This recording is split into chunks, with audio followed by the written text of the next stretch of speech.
Dan pemirsa, untuk membahasnya kami sudah terhubung dengan founder WH Project William Hartanto. Halo Pak William, apa kabar? Halo, kabar baik. Terima kasih. Ya Pak Will, IHSG hari ini berhasil ditutup menguat lebih dari 1% dan kembali bertahan di atas level psikologis 6.100. Menurut kacamata Anda Pak, apa faktor utama yang paling dominan mendorong penguatan pasar hari ini? Apakah lebih banyak dipengaruhi sentimen domestik atau global Pak?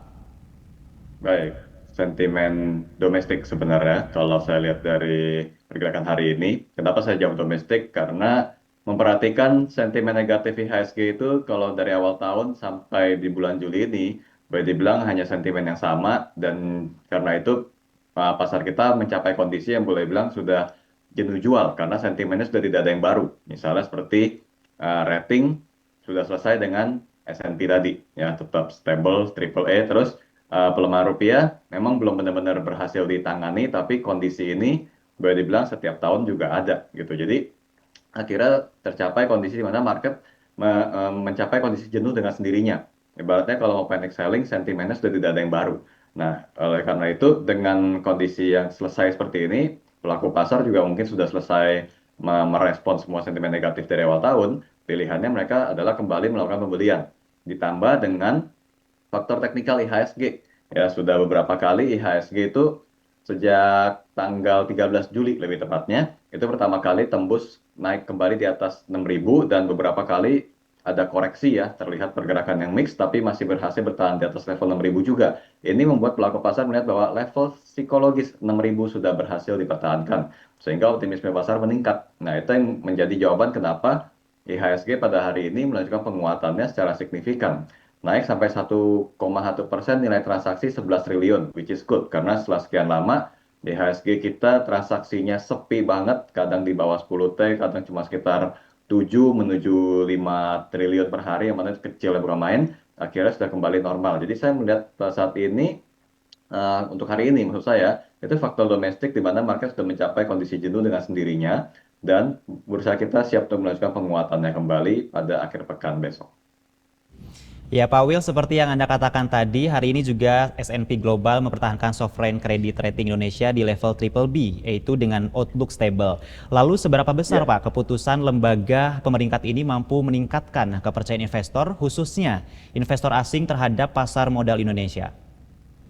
Baik, sebelumnya perlu kita ketahui sentimen ini adalah rating yang dipertahankan, jadi tidak diturunkan, tapi juga tidak ditingkatkan. Kenapa kesannya seperti spesial banget? Ini karena selama setengah tahun kita tuh terancam dengan penurunan rating, sehingga ketika dikatakan tidak diubah, dipertahankan, itu kesannya spesial sekali. Satu masalah selesai, yaitu dengan rating yang setidaknya tidak menjadi turun.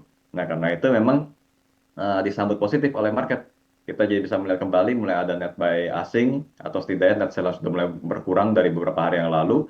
Ya, jadi kenapa sentimen ini kesannya seperti besar sekali? Padahal kalau kita lihat dari narasinya itu cuman rating yang dipertahankan. In other words, nggak berubah, nggak turun tapi juga nggak naik. Harusnya kan boleh bilang nadanya tuh nggak akan menjadi positif gitu. Tapi kenapa pasar merespon positif? Ini karena sentimen kali ini walaupun hanya mempertahankan kondisi yang sama, itu menyelesaikan satu kekhawatiran yang sudah menghantui bursa kita dari awal tahun. Jadi itu kenapa kesannya sepertinya luar biasa sekali. Tapi kalau dibilang apakah ini jadi bagus, ya karena kita lihat relatif dengan sentimen yang terjadi dari awal tahun kelihatannya bagus. Tapi sebenarnya itu cuma menunjukkan bahwa tidak ada kemajuan gitu loh. Tetap rating yang sama. Kita mesti melihat lagi sampai rebalancing MSCI berikutnya, juga rating yang nanti akan datang, pertimbangan berikutnya, apakah bisa ada perkembangan lebih baik atau tidak. Kalau sejauh ini cuma rating yang dipertahankan aja, ya udah itu cuma menyelesaikan satu kekhawatiran aja, termasuk bagus, tapi sebenarnya tidak sampai mencerminkan sesuatu yang signifikan, kalau saya lihatnya seperti itu.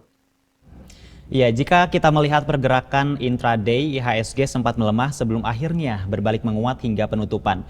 Apa yang sebenarnya menggambarkan perubahan sentimen investor sepanjang perdagangan hari ini, Pak Will? Baik, perdagangan hari ini tuh terjadi digerakkan oleh dua faktor. Satu, faktor teknikal, seperti yang saya bilang tadi soal level IHSG di 6.000 yang berhasil dipertahankan. Yang kedua adalah distraksi dari saham-saham IPO. Kita tahu berapa hari terakhir ada lumayan banyak saham IPO ya, ada 4 kalau nggak salah. dan itu heboh sekali karena beberapa saham IPO yang muncul belakangan ini tidak mengulang tren yang terjadi di tahun lalu, yaitu bisa sampai auto rejection berhari-hari, disambung suspend lalu FCA, ini tidak terjadi kali ini ya. Jadi beberapa kali malah habis listing naik sebentar atau turun lagi. Ini menjadi distraksi di buat pelaku pasar karena ketika terjadi pergerakan yang mana mereka banyak melakukan spekulasi yaitu saham-saham IPO ketika terjadi gejolak biasanya apalagi kalau misalnya harga sahamnya turun mereka akan cenderung melepas saham yang lain untuk mencoba melakukan averaging pada saham-saham IPO. Ini kelihatan sekali dari perdagangan saham-saham IPO-nya sendiri. Kenapa perdagangannya rame cenderung malah lebih besar daripada saham-saham movers dari IHSG itu sendiri. Jadi efek distraksi tersebut membuat aksi pelepasan saham yang sempat terjadi. Karena kalau perhatian juga di beberapa saham-saham yang baru IPO ini memang ada yang melemah. Ini kenapa saya tadi mengatakan bahwa ada kemungkinan pelaku pasar melakukan averaging pada saham-saham IPO tersebut dengan melepas saham-saham yang mereka sudah pegang sebelumnya. Aksi lepas tersebut yang turut serta menekan IHSG. Nah, sebenarnya kalau kondisi seperti itu sebenarnya bagus ya, karena kita bisa bilang bahwa pelaku pasar itu pada dasarnya ada dua tipe ya, yaitu mereka yang long term dengan yang short term. Yang short term memang aktif sekali, sampai terlihat pada perdagangan hari ini di mana IHSG jadi mix. Tapi itu jadi kesempatan buat para pelaku pasar yang long term gitu. Jadi pada saat terjadi koreksi yang dipaksakan oleh aksi panik dari pelaku pasar yang short term ini, mereka bisa mengambil kesempatan. Nah, saya melihat ini terjadi persis pada hari ini ketika IHSG sedang mix, terjadi pelemahan walaupun sesaat, itu aksi belinya benar-benar banyak pada saham-saham yang benar-benar menjadi movers atau penggerak dari IHSG. Dengan kata lain kita bicara saham-saham yang market cap-nya tinggi, baik itu dari sektor perbankan ataupun dari sektor tambang yang mana jadi juaranya sih sebenarnya di pergerakan hari ini ya. Itu pergerakan mixnya benar-benar kelihatan dan itu jadi jawaban dari apa yang saya sampaikan tadi. Adanya kemungkinan distraksi dari saham-saham IPO ini yang membuat pelaku pasar, khususnya mereka yang short term, itu jadi aktif sekali dan secara tidak langsung sempat memberikan tekanan pada IHSG secara temporer atau sebentar aja di sesi satu tadi. Apakah penguatan IHSG hari ini dapat dikatakan sebagai awal dari tren bullish yang lebih kuat atau justru masih bersifat technical rebound di tengah ketidakpastian ekonomi global, Pak Will? Baik, kalau kita bicara secara teknikal, sebenarnya sudah termasuk kondisi reversal terhitung sejak IHSG menguat menembus level 6013. Ya, kan ini kita menggunakan indikator moving average untuk mengukur reversal, di mana setelah melewati 6013 terjadi golden cross pada moving average periode pendek dan panjang yang saya pakai sini 5 dan 20. Kalau kondisi terpenuhi, maka dalam sudut pandang dari analisis teknikal, uptrend akan dimulai. Gitu. Jadi kondisi terpenuhi pada saat IHSG naik di atas level 6013 tadi. Maka untuk kondisi ini boleh dibilang penguatan IHSG sudah jauh lebih serius gitu. Fase retestnya juga sudah terjadi di mana IHSG dalam 3 hari terakhir termasuk hari ini itu sempat mix kembali menguji level 6000 dan sudah berhasil juga dengan penutupan di 6108. Nah, yang mungkin terjadi besok adalah karena 6100 menjadi level psikologis juga pastinya ya, karena setiap angka yang bulat-bulat itu 6000, 6100, 6200 gitu, itu akan terhitung sebagai level resistance psikologis. Itu biasanya akan membuka peluang profit taking yang mana bisa jadi akan terjadi mix lagi gitu. Tapi arah dari marketnya itu sudah mencerminkan indikasi penguatan yang cukup jelas. Ya, di tengah masih tingginya suku bunga global dan ketidakpastian arah kebijakan The Fed, seberapa besar Pak risiko yang masih membayangi pasar saham Indonesia pada semester kedua tahun ini? Sudah tidak terlalu besar kecuali ada muncul sentimen baru yang tidak terukur atau maksudnya benar-benar baru ya dalam hal ini kayak sentimen suku bunga, rating dan nanti pelemahan rupiah juga itu kan sebenarnya udah yang kita perhatiin dari awal tahun. Apakah bisa menjadi adanya sentimen baru yang punya efek signifikan terhadap IHSG, itu kita mesti lihat nanti ada muncul sentimen baru yang akan datang atau tidak. Sejauh ini sih biasanya kalau secara historical di mana ini kan sudah 16 Juli ya, kita hitungnya sudah menuju akhir tahun semester 2 sudah mau selesai 1 bulan lah gitu kita bilangnya. Itu biasanya sentimen negatif sudah jarang sih ya, biasanya seperti itu. Nah, cuman untuk sentimen suku bunga ini apakah signifikan atau tidak? Bisa signifikan, bisa tidak tergantung pada pergerakan mata uang setelah ini. Jadi kalau misalnya The Fed naikin suku bunga, habis itu USD-nya kencang lagi. Nah, itu signifikan banget buat IHSG, akan dianggap sebagai sentimen yang negatif. Tapi sejauh ini belum kelihatan efek yang signifikan. Belum lagi data inflasi US kemarin lebih mengarah potensinya The Fed tidak menaikkan suku bunga. Jadi kelihatannya sejauh ini efek dari sentimen tersebut karena belum terrealisasi ya pasar juga belum merespon sama sekali ya. Itu yang saya lihat untuk sekarang ini. Ya, Pak Will, jika kita melihat pergerakan pasar saat ini, sektor-sektor apa yang menurut Pak Will paling berpotensi menjadi motor penggerak IHSG ke depan dan sektor apa pula nih yang justru perlu diwaspadai oleh para investor? Oke, eh, kalau movers untuk IHSG alias saham-saham yang market cap-nya tinggi, saya akan langsung jawab perbankan dan energi, ya pertambangan. Dua sektor ini yang paling menarik untuk jadi pilihan, terutama energi karena sifat dari karakter dari sahamnya yang punya kecenderungan naiknya lebih cepat dibanding saham perbankan. Tapi untuk penonton kita yang suka atau mengincar saham yang bisa untuk long term atau bisa ditinggal gitu agak lebih santai mengikuti momentum IHSG, sektor perbankan bisa jadi pilihan. Jadi untuk saat ini dua sektor ini ya perbankan sama energi adalah dua sektor yang paling saya jagokan untuk menyambut IHSG yang akhirnya bergerak menguat di atas 6.000 dan sudah mencapai 6.100 ini. Bagaimana dengan saham-saham yang lain? Kalau untuk yang lain, walaupun kita tidak bicara secara sektoral ya, karena tiap saham tidak selalu mewakili sektornya. Kalau misalnya memang dalam kondisi sedang trending, secara teknikal memang terbaca, transaksinya ramai, frekuensinya tinggi, memungkinkan untuk day trading ya itu bisa juga jadi pilihan tambahan. Tapi kalau untuk sektor, baru dua itu. Ya, meskipun IHSG menguat, kondisi ekonomi real masih menghadapi berbagai tantangan, mulai dari daya beli masyarakat hingga ketidakpastian global.